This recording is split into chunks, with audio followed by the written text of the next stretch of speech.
हमारे पास दो important results हैं कि homomorphic image of integral domain need not to be a homo integral domain. तो सबसे पहले हमें होमोमॉर्फिक इमेज पता होना चाहिए, इंटीग्रल डोमेन का पता होना चाहिए। बट अगर हम बात करें आइसोमॉर्फिक इमेज, तो आइसोमॉर्फिक इमेज इंटीग्रल डोमेन की डेफिनेटली इंटीग्रल डोमेन होती है।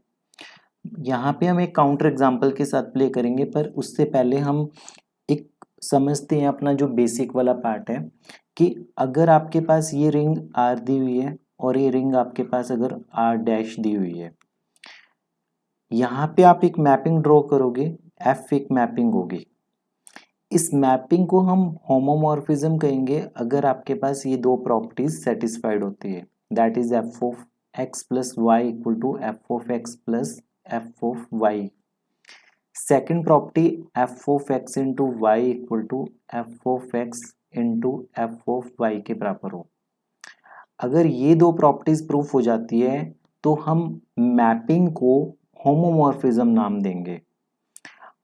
तो अब क्वेश्चन ये अराइज होता है कि जो आर है, मतलब कि जो इस वाली साइड है, अगर वो एक इंटीग्रल डोमेन है तो उसकी होमोमॉर्फिक इमेज इंटीग्रल डोमेन होना जरूरी नहीं है। तो आपको काउंटर एग्जांपल देना पड़ेगा।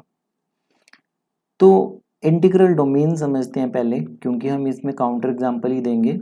इंटीग्रल डोमेन बेसिकली स्ट्रक्चर क्या है आपके पास कि ये इंटीग्रल डोमेन होना चाहिए, ये नहीं होना चाहिए और एक होमोमॉर्फिज्म होनी चाहिए।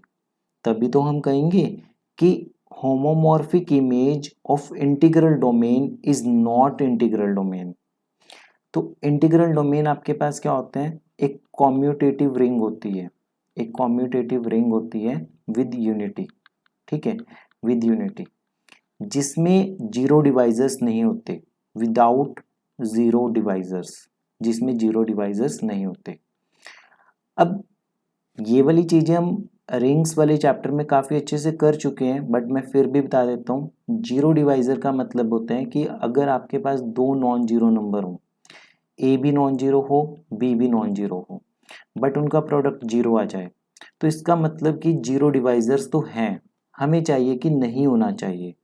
मतलब जब भी दो नंबर्स का प्रोडक्ट जीरो आए तो उनमें से किसी एक को जीरो होना पड़े। इंटीजर्स ले लो, इंटीजर्स में अगर आप दो नंबर्स को मल्टीप्लाई करोगे तो हमेशा अगर जीरो आ रहा है तो उनमें से किसी एक को जीरो होना पड़ेगा, उनमें से किसी एक को जीरो होना पड़ेगा। समझो ध्यान से, अगर हम सेट ऑफ इंटीजर्स ले लें और उसमें दो नंबर्स का प्रोडक्ट जीरो आ रहा है तो किसी एक को जीरो पक्का होना पड़ेगा। बट Z6 में आपके पास क्या होता है, जैसे ये आपके पास क्या है, रिंग ऑफ इंटीजर्स मॉडुलो 6 है। अब इसमें आपने 3 को 2 से मल्टीप्लाई किया तो 6 आ गया, पर 6 तो इसमें जीरो के बराबर है, 6 इसमें किसके इक्वल है, जीरो के बराबर है। तो ये इंटीग्रल डोमेन नहीं बनेगा और ये इंटीग्रल डोमेन बनेगा आपके पास। तो हमें काउंटर एग्जांपल देना है, तो हम सबसे पहले डिफाइन करेंगे consider a mapping.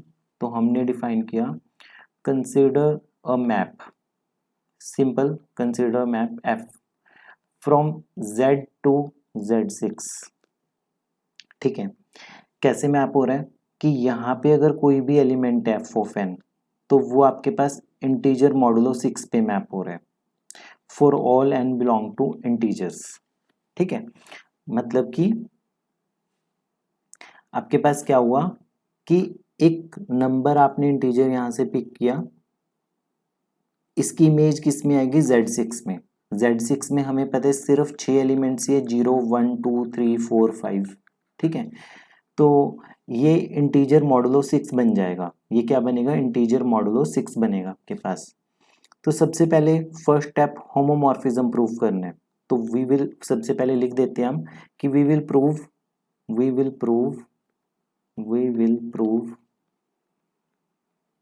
F is a ring homomorphism. F क्या चीज है, एक रिंग होमोमॉर्फिज्म है आपके पास। तो सबसे पहली प्रॉपर्टी आपके पास क्या आ गई कि F of N1 plus N2 है, तो इसे कैसे लिखा, N1 प्लस N2 करके लिखा, और इसे हम स्प्लिट कर सकते हैं N1 प्लस N2 की फॉर्म में स्प्लिट कर सकते हैं। ये ब्रैकेट्स का ध्यान में रखना। और अब देखो n1 आ गया, n2 सेपरेट हो गया, तो इसे सेपरेटली f ऑफ n1 लिखेंगे प्लस f ऑफ n2 लिखेंगे। सेकेंड प्रॉपर्टी आपके पास है f of n1 into n2, तो ये बनेगी आपके पास n1 इंटू n2, ठीक है। इसे सेपरेट करके लिखेंगे n1 और n2, और ये बनेगी आपके पास f of n1 into f of n2 के बराबर।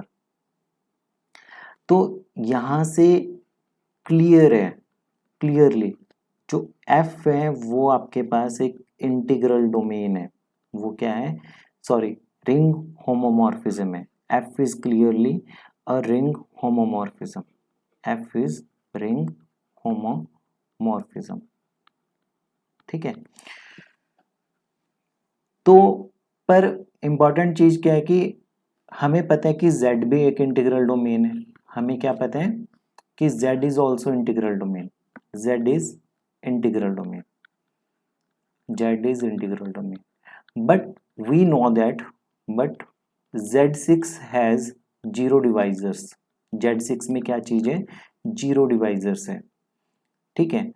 therefore z6 is not integral domain, is not integral domain, therefore homomorphic image, therefore homomorphic image of integral domain need not to be integral domain, need not to be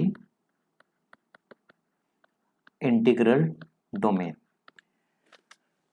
तो ये complete आपके पास proof आएगा, counter example आएगा। Paper में पूछा जा सकता है प्रूव और डिसप्रूव कि homomorphic image of integral domain is integral domain, so it is false.